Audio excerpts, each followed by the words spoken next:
हिंदी साहित्य में एक परम राम भक्त कवि हुए तुलसीदास जी। गजब की अद्भुत लेखन क्षमता थी बाबा गोस्वामी तुलसीदास जी की।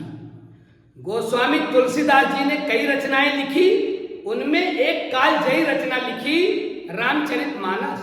रामचरितमानस में बाबा की लेखनी यूं चली कि साधारण से दिखने वाले राम, दशरथ के पुत्र राम, अयोध्या के राजकुमार राम को ऐसे ढाला, ऐसे चरित्र चित्रण किया कि उनको भगवान राम मान लिया गया, पार ब्रह्म राम मान लिया गया।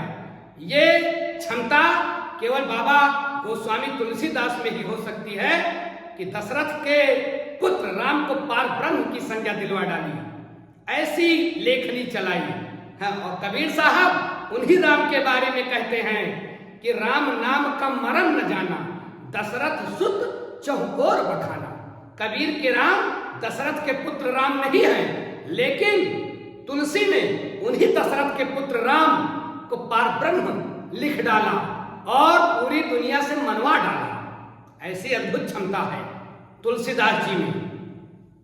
तो इन्हीं तुलसीदास जी ने लंका कांड में रावण के मुंह से एक दोहा कहवाया है। रावण के 10 मुख थे, 10 सिर थे, तो 10 मुख से वो एक दोहा बोलता है जिसमें एक एक मुंह से एक एक समुद्र की पर्यायवाची, समुद्र की 10 पर्यायवाची बाबा ने लिखा। व्याकरण का भी कितना तगड़ा ज्ञान। जब रावण ने सुना कि राम बानर भालुओं की फौज लेकर के और समुद्र पर पुल बांध लिया, नदी नाले पर तो पुल सुना गया था, समुद्र पर पुल अभी तक सुना नहीं गया था।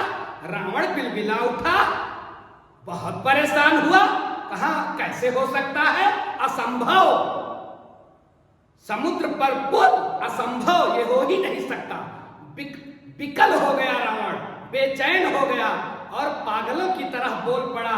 बाबा ने एक सुंदर दोहा लिखा, उसमें एक एक मुंह से एक एक समुद्र की पर्यायवाची बता करके रावण ने कहा कि क्या सत्य में राम ने समुद्र पर पुल बांध लिया है, क्या यह बात सच्ची है।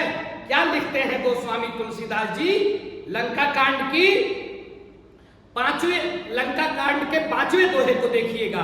क्या लिखते हैं बाबा कि बांध्यो बन निधि नीर निधि, बांध्यो बन निधि नीर निधि और जलधि सिंधु बारिश, सत्य तोय निधि कंपति, सत्य तोय निधि कंपति, उदधि पयोधि नदीस, उदधि पयोधि नदीस।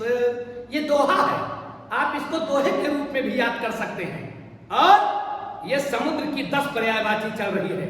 एक बार फिर से सुने, क्या कहता है रावण कि बांध्यो बन निधि नीर निधि, जलधि सिंधु बारिश, सत्य तोय निधि कंपति, उदधि पयोधि नदीस। एक एक शब्द, एक एक समुद्र की पर्यायवाची है। वन निधि, नीर निधि, जल निधि, सिंधु, बारिश, तोय निधि, कंपति, उदधि, पयोधि, नदीस। क्या क्षमता है।